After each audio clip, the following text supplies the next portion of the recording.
Hi everyone, welcome to the channel. ഇന്ന് നമ്മൾ ഒരു ജ്യൂസി ഡിബേറ്റിലേക്കാണ് പോകുന്നത്. Red watermelon versus yellow, which one is better?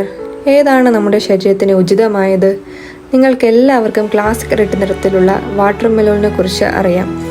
ഇത്തരം റെഡ് കളേർഡ് ആയിട്ടുള്ള വാട്ടർ മെലോണിൻ്റെ കസിനാണ് യെല്ലോ കളർ വാട്ടർ മെലോൺ. ഇവ തമ്മിലുള്ള മേജർ ഡിഫറൻസസ് എന്താണെന്ന് നോക്കാം. ആദ്യം തന്നെ കളർ. ലൈക്കോപ്പീൻ എന്നൊരു ആൻറ്റി ഓക്സിഡൻറ്റ് റെഡ് കളർ വാട്ടർ മെലോണിൽ അടങ്ങിയിട്ടുണ്ട്. ഇവ തക്കാളിയിലും അടങ്ങിയിരിക്കുന്നതായി കാണാം. ലൈക്കോപ്പീൻ ആണ് വൈബ്രൻറ്റ് റെഡ് കളർ ഇവയ്ക്ക് കൊടുക്കുന്നത്. അതേസമയം യെല്ലോ വാട്ടർ മെലോണിൽ ഇത്തരം lycopene anti oxidant അടങ്ങിയിട്ടില്ല.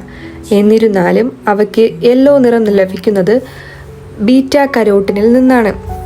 Yellow colour വാട്ടർ മെലോണിൻ്റെ ടേസ്റ്റ് എന്ന് പറയുന്നത് അതിമധുരവും honey like or apricot like flavour ആണ്.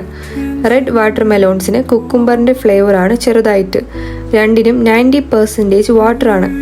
സെർട്ടൻ ക്യാൻസേഴ്സ്, ഹാർട്ട് ഡിസീസ് ഒക്കെ കുറയ്ക്കാനായിട്ട് നമുക്ക് റെഡ് വാട്ടർ മെലോണിൽ അടങ്ങിയിരിക്കുന്ന ലൈക്കോപ്പിൻ ആൻറ്റി ഓക്സിഡൻറ്റിന് സാധിക്കും. യെല്ലോ വാട്ടർ മെലോണിൽ ബീറ്റാ കരോട്ടിൻ അടങ്ങിയിരിക്കുന്നതിനാൽ അവയെ ബോഡി വിറ്റാമിൻ എ ആക്കി കൺവേർട്ട് ചെയ്യുന്നുണ്ട്. വിറ്റാമിൻ എ നമ്മുടെ കാഴ്ചശക്തിക്കും ഇമ്മ്യൂൺ ഫംഗ്ഷനും നല്ലതാണ്. ഏതാണ് ബെറ്റർ ആണെന്ന് ചോദിച്ചാൽ നമുക്ക് മധുരവും വിറ്റാമിൻ എ ഒക്കെ കൂടി ലഭ്യമാകണമെങ്കിൽ യെല്ലോ വാട്ടർ മെലോൺ ചൂസ് ചെയ്യാം. ലൈക്കോപ്പീൻ ആൻറ്റി ഓക്സിഡൻ്റ് ഒക്കെ ലഭ്യമാകണമെന്നുണ്ടെങ്കിൽ നമുക്ക് റെഡ് വാട്ടർ മെലോൺ ചൂസ് ചെയ്യാം. ഓക്കെ, ഇതാണ് എൻ്റെ ഇന്നത്തെ വീഡിയോ.